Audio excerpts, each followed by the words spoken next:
기독교는 이 요한계시록 할 때에 그 예수 그리스도의 바른 인식, 그러니까 이 기독론이 제대로 잡히지 못하니까 여기에서 무너져서 이단들이 나오는 거예요. 이단들이.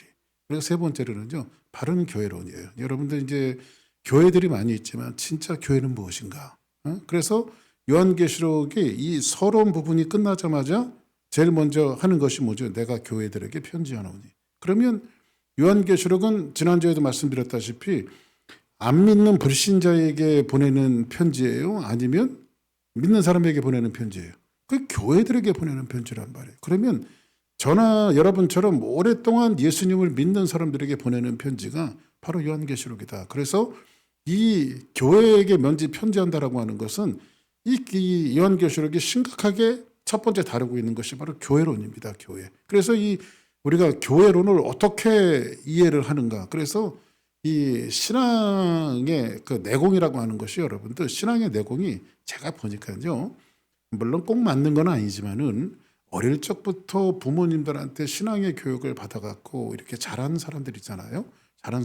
자란 자녀들이 보면 그냥 뭐 부모로부터 신앙을 물려받아서 뜨겁지도 않고 뜨뜻미지근하고 막 그러는 것 같아도 가만히 살펴보면 신앙의 저력들이 있어요. 보니까.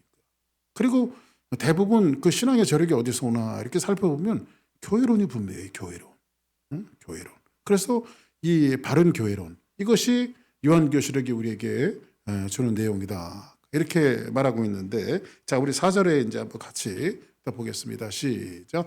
요한은 아시아에 있는 7 교회에게 편지하노니 이제도 계시고 전에도 계시고 장차 오시리시며 그의 보좌 앞에 있는 7 영과. 자, 그러면 요한계시록이 요한은 아시아에 있는 7 교회에게 편지하노니 이렇게 말합니다. 그래서 지난주 잠시 언급한 바와 같이 그 7 교회, 7 나팔, 7 천사, 7 대접. 그래서 7이라고 하는, 우리는 7하면 완전 숫자 이렇게 말하는데, 완전하면서도 7은 뭐냐면 충족하는 숫자라고 말씀드려요. 충족되어진다. 그래서 예수 그리스도께서 6일 동안 천지를 창조하시고 7째 날은 더 이상 하나님께 손댈 곳이 없을 정도로 하나님의 창조가 완벽했다. 그래서 이것은 7은 충족한 숫자예요. 그러면 8째 날은 다시 일하러 나가셨느냐? 영원한 안식이죠. 영원한 안식. 그래서 이런 부분들을 성경에서 이야기하고 있는데, 그러면 이런 이런 겁니다. 그럼 왜 하필이면 7 교회일까요? 7 교회. 자, 그럼 7 교회는요.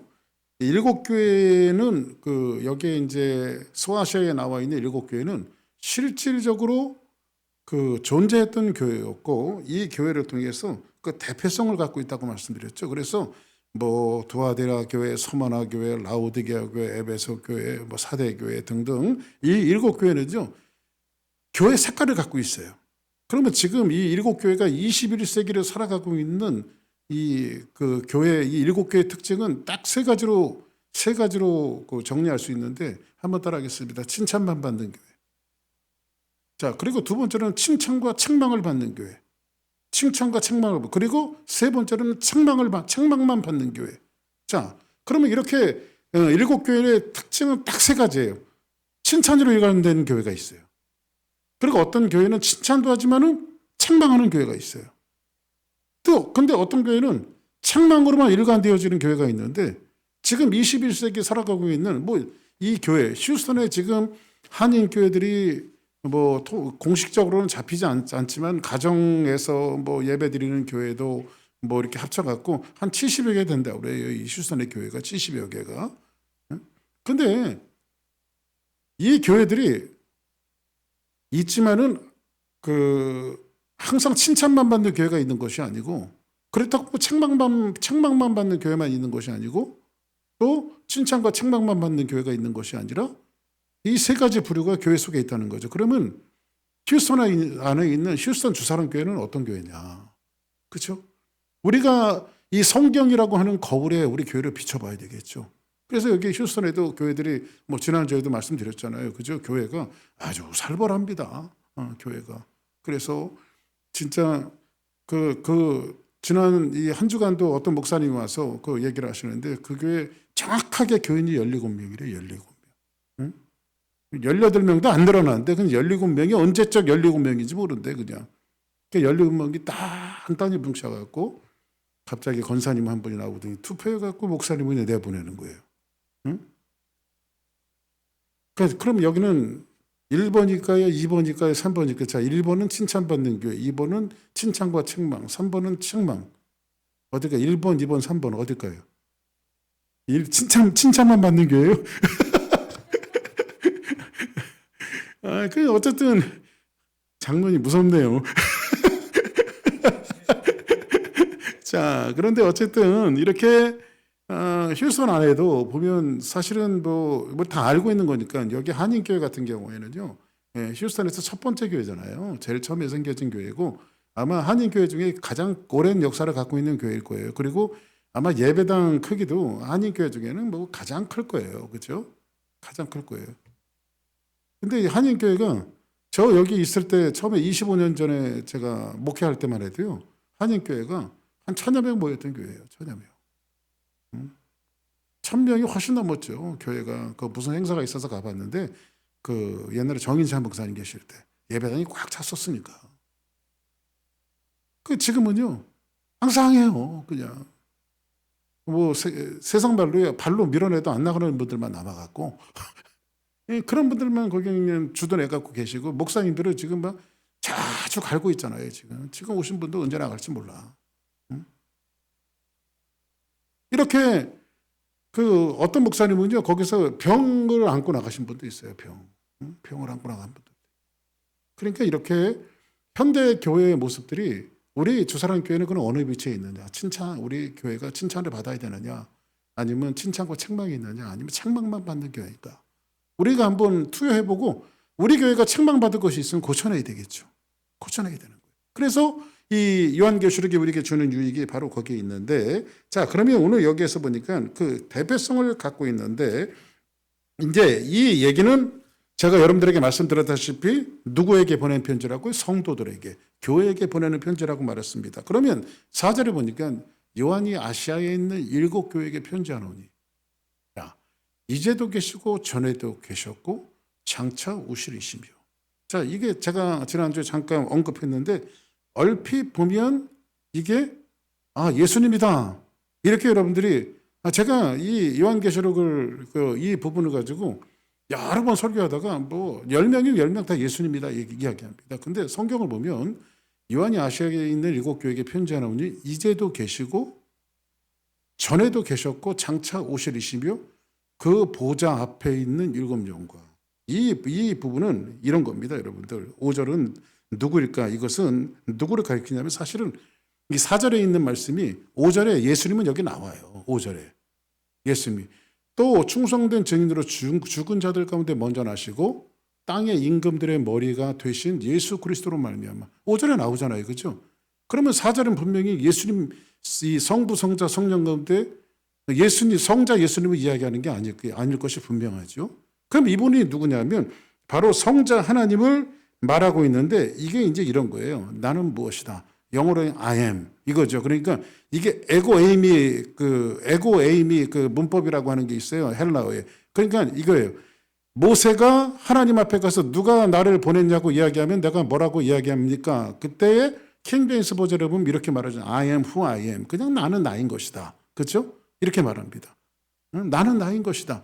그래서 여기에서 이제 여기에서 말씀하는 것은 누구를 가리킨다? 성부 하나님을 가리킨다. 그러면 자, 요한이 그 말씀을 우리가 여러분들이 이제 인지하고 요한은 아시아에 있는 7교회에게 편지하는데 이제도 계셨고 전에도 계시며 장차 오실 성부 하나님이 이렇게 한번 이해를 해보자고. 성부 하나님이 그 보좌 앞에 있는 뭐와 7영과 그럼 7영은 뭘까요? 7영 성령님이죠.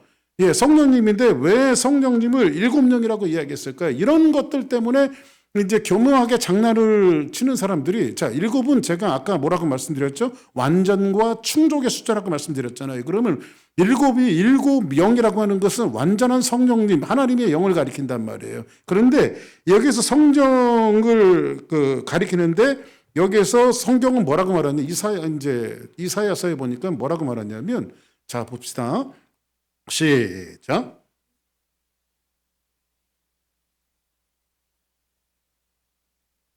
자, 이새의 줄기에서 한 싹이 나며, 이 싹은 누구죠? 옛날에는 순이라고 번역을 했는데 이 순은 누구냐? 예수 그리스도를 말한단 말이에요. 예수 그리스도. 그런데 그 뿌리에서 한 가지가 나서 결실할 것인데 그 위에 누구의 영?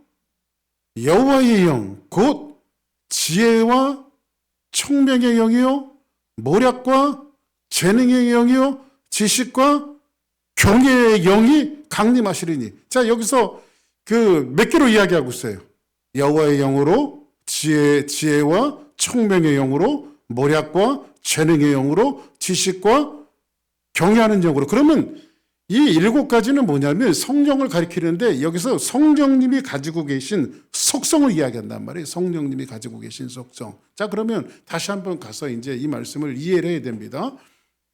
요한이 아시아에 있는 7교회에게 편지하는데 이제도 계셨고 전에도 계셨고 장차 오실 성부 하나님이 그 보좌 앞에 있는 7영이신 성령과, 그렇죠? 7영이신 성령과 이렇게 이야기할 수 있단 말이에요. 자, 그러면 그리고 나서 5절에 보니까 5절 같이 한번 읽어볼까요? 시작. 자들 가운데서 먼저 나시고 땅의 임금들의 머리가 되신 예수 그리스도로 말미암아 은혜와 평강이 너희에게 있기를 원하노라. 우리를 사랑하사 그의 피로 우리 죄에서 우리를 해방하시고. 자, 그러면 이제 세 번째는 성령이 나오는데 성령. 자, 또 충성된 증인으로 죽은 자 가운데서 먼저 나시고. 자, 그러면 먼저 나셨다라고 하는 것은 이것은 어떤 의미냐면 순서상의 문제를 이야기하는 거야. 순서상의 문제를 이야기하는 것이 아니라 먼저 났다라고 하는 것은 이것은 새로운 창조, 새로운 기원이에요. 자, 보세요. 예수 그리스도께서 십자가에 못 박혀 돌아가셨단 말이에요. 그리고 3일 만에 부활하셨어요. 아멘. 그리고 부활하셨을 뿐만 아니라 사람들 보는 앞에서 승천까지 하셨단 말이에요. 그러면 성경은 죽음의 권세를 깨뜨리고 부활하신 예수님을 잠자는 자들의 첫 열매가 되셨다고 말합니다. 이거는 뭐냐면 새로운 기원을 만드신 거예요. 그러니까 순서상의 먼저를 이야기하는 것이 아니라 새로운 기원을 만드셨다는 거예요. 그건 첫 열매라고 하는 것은 뭐냐면 새로운 기원. 그러니까 예수님 같은 존재가 없다는 거예요. 그러면 예수님이 첫 열매가 됐다라고 하는 것은 우리가 다 예수님처럼 될 거다, 안 될 거다. 그렇죠? 우리가 다 예수님처럼 될 거라고 하는 사실을 오늘 말씀을 통해서 이야기해 주고 있는 거예요. 우리는, 자, 보세요. 이스라엘 민족들이 애굽에서 430년 동안 종살이를 하다가 이제 이 애굽에서 해방이 되었어요. 해방이 되었고 그들은 어디로 들어가죠? 어디로 들어가요? 홍해바다로 들어간단 말이에요. 홍해바다로. 그러면 이쪽에서 볼 때는 바닷속에 들어가는 것은 뭐하러 들어가는 거예요? 죽으러 들어가는 거예요. 죽으러. 그렇죠? 홍해바다 속으로 들어가는 것은 죽으러 들어가는 거예요. 그런데 광야 속에서 보면 뭐 하는 거예요? 죽었던 사람들이 살아나오는 거예요. 살아나오는 거. 그죠? 그래서 사도 바울이 뭐라고 말하고 있어요? 이 사람들이 홍해에서 한꺼번에 다 침례를 받았다고 말하잖아요. 침례를 다 받고 광야 쪽에서 보면 저거 죽은 사람들이 살아나오네? 이게 부활의 역사란 말이에요. 그렇죠? 그래서 침례는 딱 3가지가 있잖아요. 죽음과 장사와 부활. 그래서 물속에 들어가는 것은 죽음이고 거기서 장사되어지고 물에서 나오는 것을 뭐라고 이야기해요? 부활을 이야기하는 거예요. 침례가 그걸 예표하는 거거든요. 그래서 우리가 사람들 앞에서 공중들 앞에서 하나님 앞에서 침례 예식을 행하는 것은 이겁니다. 내가 예수 그리스도를 영접했기 때문에 나는 앞으로 내 삶을 예수 그리스도와 함께 죽고 여기서 장사되어지고 다시 부활하겠습니다. 이것을 사람들 앞에서 부부가 만나서 결혼식을 해갖고 사람들 앞에 우리는 부부입니다라고 하는 것을 선포하는 것처럼 내가 그리스도인이라고 하는 것을 하나님과 사람들 앞에 선포하는 것이 뭐다? 이게 바로 침례다. 할렐루야. 자, 그러면 여기에서 또 충성된 증인으로 죽은 자 가운데서 먼저 나시고, 이 순서상의 문제가 아니라 새로운 기원이라고 말씀드렸죠. 임금들의 머리가 되신 예수 그리스도로 말미암아 은혜와 평강. 그래서 여러분들 이 사도 바울이 잘 쓰는 표현인데 사도 요한도 썼는데 은혜와 평강은 어떤 의미냐면 헬라식의 인사와 히브리식의 인사를 같이 병행해서 쓰는 거예요. 그래서 은혜와 평강, 샬롬 이렇게 말하잖아요. 샬롬, 평강, 그렇죠? 자, 그래 은혜와 평강이 너희에게 있기를 원하노라. 우리를 사랑하사 그의 피로 그의 피로 우리 죄에서 우리를 해방하시고 이렇게 말하고 있습니다. 해방하시고. 자, 그러면 지금 이렇게 이 일들을 예수의 개인 소개가 이루어지는데 이 장황하게 이 소개가 이루어지는 것은 여기서 예수님을 뭐라고 말하죠? 예수님을 처음에 한번 따라합시다. 충성된 증인. 충성된 증인.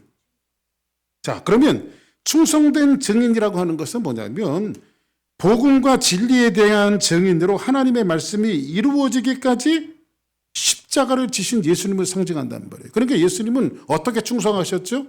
자, 우리가 이 직분자들이나 사역자들을 세워놓고 제일 많이 쓰는 성경 구절이 뭐죠?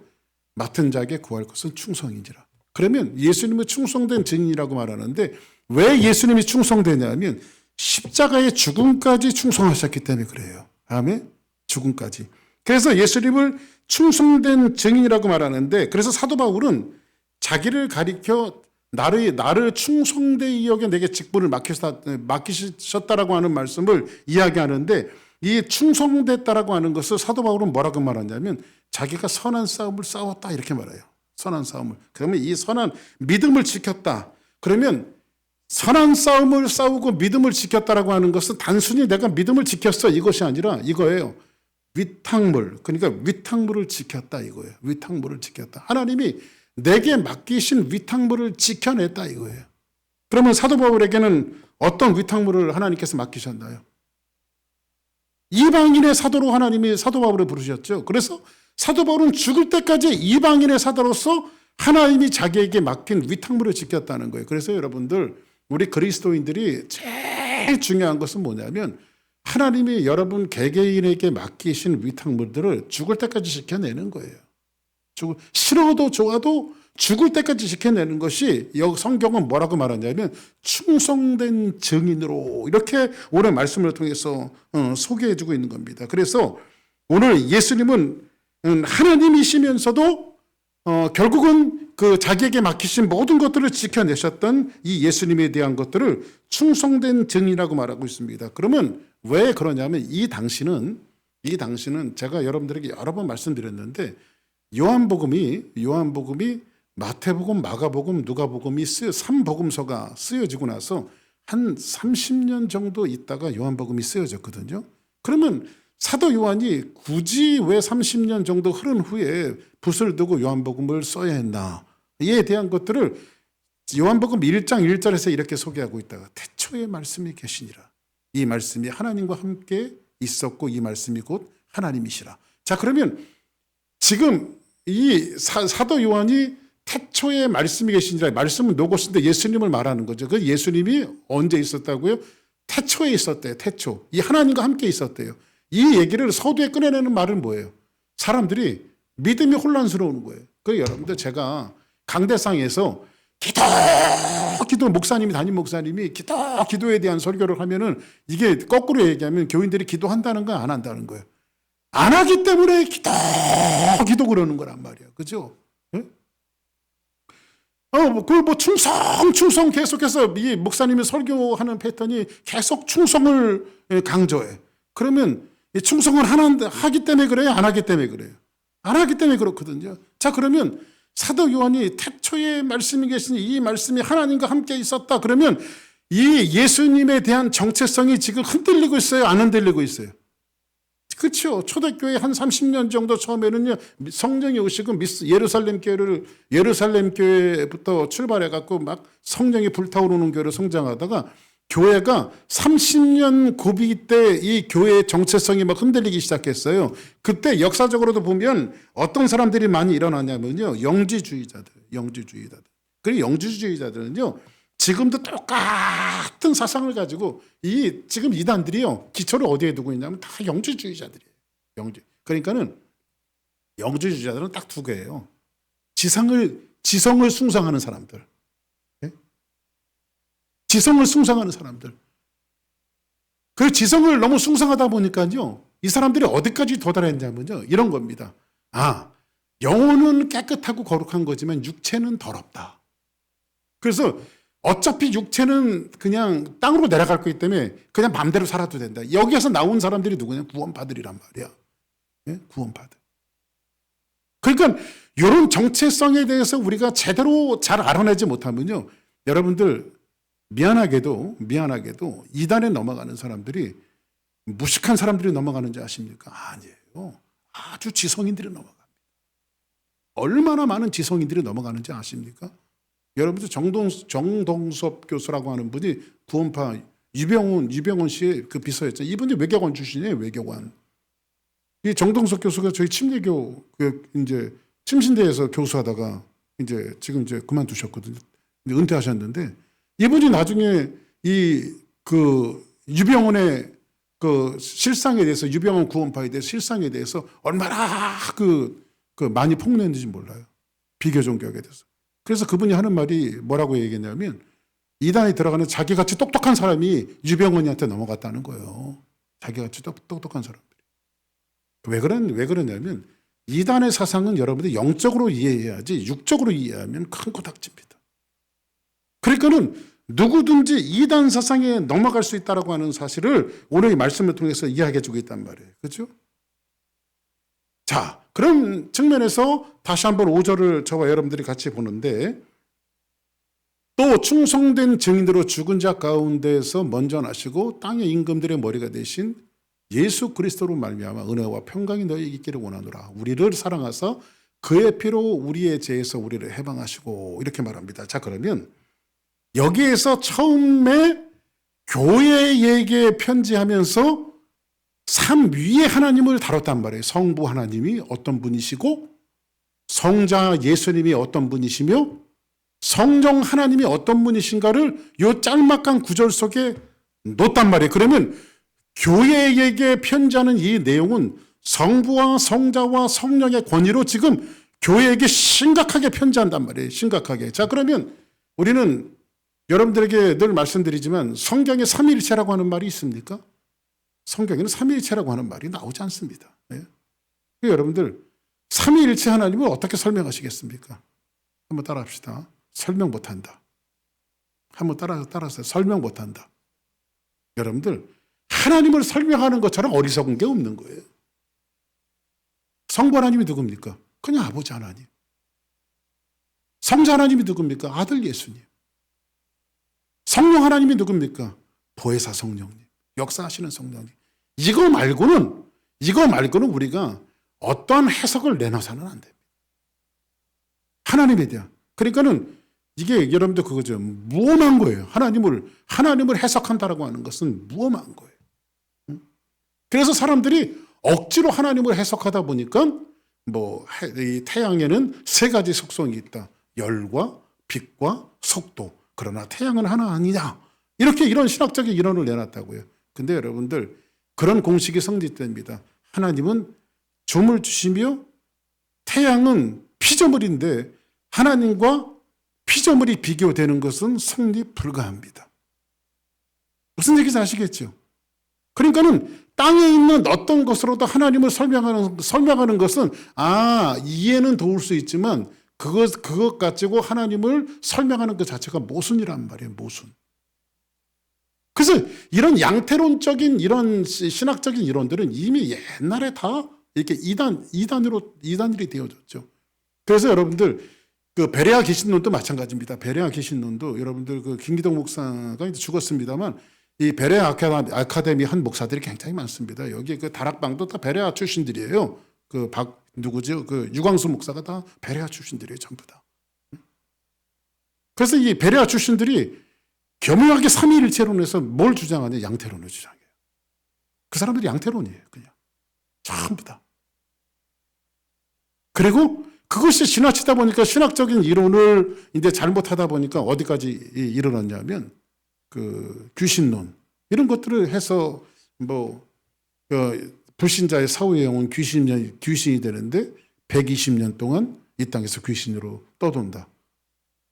그래서 이 성경에 보니까 노아의 홍수 사건 이후에 내 연한이 120이 되리라. 이걸 가지고 이제 갖다 붙여갖고 얘기를 하는데, 그러니까 이 성격이 이 갖다 붙이기식 이단들이 굉장히 많이 있기 때문에 여러분들 이제 저도 이제 뭐 들었습니다만 제가 이제 이단에 대한 이야기들을 가끔 제가 할 때가 있습니다. 이건 교회가 해야 할 일입니다. 왜냐하면 진리 수업을 해야지 여러분들이 가끔씩이라도 이런 메시지를 한 번씩 던져놔야 이단에 대한 경계사상들이 생기지, 경계사상이 생기지 않으면 이런 겁니다. 네 종교도 좋고 내 종교도 좋고 이거는 기독교가 지향하는 목표 지점이 아니에요. 예수님은 예수님 하나밖에 없어요. 그죠?